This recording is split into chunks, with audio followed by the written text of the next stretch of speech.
Now let's review the facts of this case. If you are a law student, lawyer, or legal professional, click below for the complete case video, including the review of the parties, procedural posture and history, case issue, court holding and rulings, policy established, case key terms, and much more.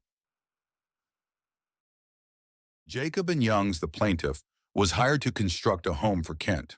Once the project was completed, the contractor submitted its final invoice, but Kent refused to make the final payment.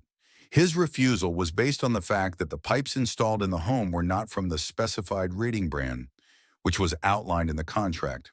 Kent, however, acknowledged that the pipes installed were fully functional and identical in quality and performance.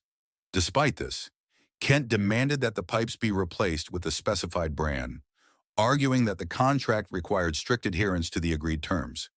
Jacob & Youngs, on the other hand, argued that the deviation was minor and did not affect the home's functionality. The pipes were already encased in the walls, making replacement unreasonable.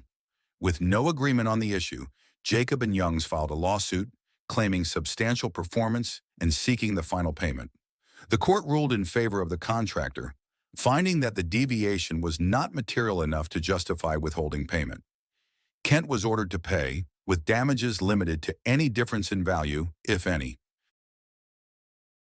To view the entire video explanation and the thousands of additional case and topic videos, click below and subscribe for optimal law school performance.